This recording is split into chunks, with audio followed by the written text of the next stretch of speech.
So yes, this is happening to me and innumerable other small channels on YouTube. From the end of February, I will no longer be able to earn any ad money on any of my videos.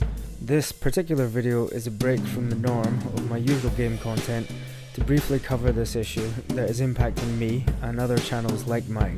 I've tried to keep it brief as this isn't intended to be an in-depth discussion, more just an overview and jumping off point for any visitors to my channel that are thinking of becoming content creators themselves.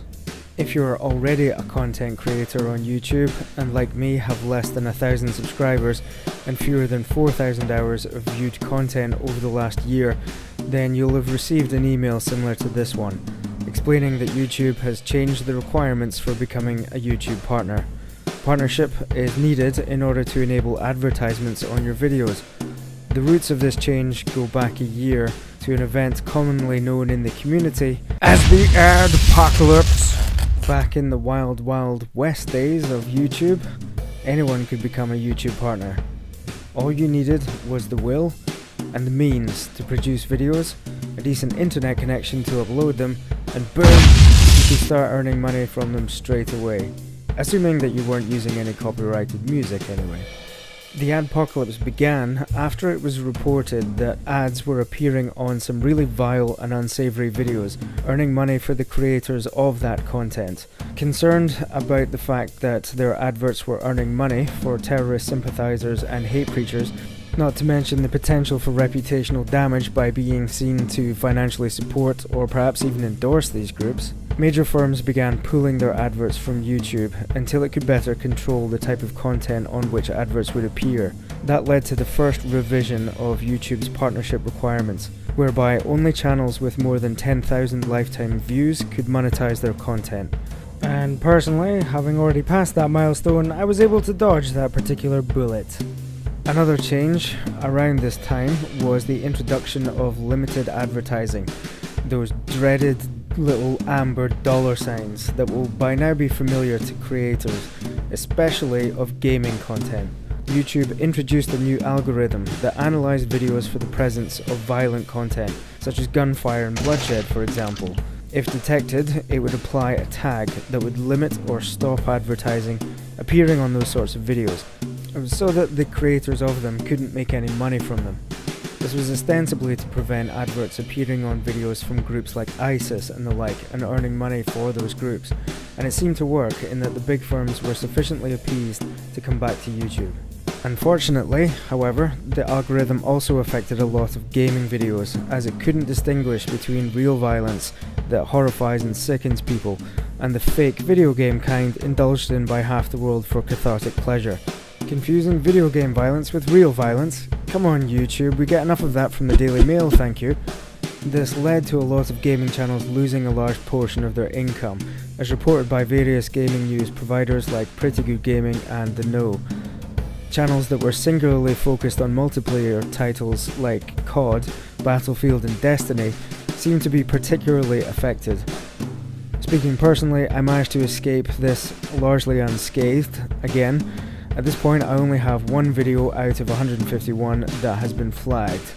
So, yay! For a while it looked like the worst had passed, and things were on the up. The algorithm apparently improved over time as creators were able to challenge the monetization status of their videos with manual reviews, and the resulting data corrections meant more accurate flagging going forwards. Gaming channels began to recover, and then, towards the end of the year, the second adpocalypse struck. This new adpocalypse was in relation to the types of videos that were specifically aimed at children, and in terms of the blowback and outrage it caused, it was even worse than the first one. The unsettling discovery was made that some very weird channels were taking familiar kids characters and using them in videos featuring wholly inappropriate content for young children. In response, YouTube pointed out that hundreds of hours of content is uploaded to it every minute, and to police it all manually would require an army. When the concern is with people's children, however, it's nigh and impossible to resist the backlash for very long. Children now tend to watch YouTube channels at least as frequently, probably more so as they watch television, which is at least regulated. Even if kids weren't seeking out the stranger stuff, if they were binging videos, there was still a chance that one of the off-color variety may just pop up if it features their favourite characters because of the recommendation system. This crisis is what has led us to this point, the biggest change to YouTube yet, and most likely the end, or the beginning of the end, of the Wild West days of YouTube. So from the end of this month, only those channels that meet this criteria will qualify for partnership and be able to earn money from their videos. Although I do understand why YouTube is making these changes, and the money I have earned from them is minuscule and not something I rely on, it is still frustrating as hell. I was halfway towards my first YouTube paycheck, and I was beginning to believe that through this platform I could make my favourite hobbies financially rewarding, even if only in a small way. Now that belief has been taken from me, and I have no idea what will happen to the money I've already earned. Will it just be held in an indefinite limbo, doomed to sit unclaimed on some Google server for all time? At the very least, YouTube could allow for the creators that are losing out to claim the funds they have already made at the point the changes take effect. That at least would provide some kind of restitution to the channels that are having their earning potential cut off. So 2017 turned out to be an annus horribilis for YouTube, as it did for, well, pretty much everyone else. YouTube experienced its strongest backlash yet, after multiple crises. The Logan Paul situation is another example, but I haven't mentioned him till now, as it didn't actually have as much of an impact on the changes for small channels as the others, the two adpocalypses. For more on that situation, and specifically the children's adpocalypse, Philip DeFranco covers them both in great detail, links in the description. YouTube is undoubtedly going through a major transition at the moment, and where it will lead is uncertain. Perhaps the path taken by YouTube will come to resemble the early days of cinema, when numerous small-scale pioneers and innovators eventually gave way to large behemoth-like studios controlled by businessmen. But speaking personally, I'm not done with YouTube just yet. I'll continue to upload gaming content for as long as I'm interested in doing so, payment or no payment. If that position changes, I will say so. I haven't posted any videos in a while as I've been trying to develop my skills in video editing.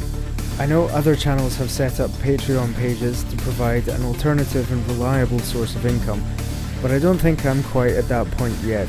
Maybe one day if the channel gets somewhat bigger. Moving across to Twitch is another option, given that you can upload pre-recorded videos, it's not just live streaming, but I don't want to put an end to my YouTube channel that I've built up from scratch just yet. And rest assured, new videos are on their way. At this point, let me throw it open to you. What do you think about all of this? What would you do in this position? Or are you in this position? Are you a creator with a similar sized channel, facing the loss of income? If so, I'd love to know how you feel about it and what your plans are. Thanks so much for watching, and if you're new here, please consider subscribing and supporting the channel. I've still got some way to go to reach that 1,000 subscriber milestone. See you all next time.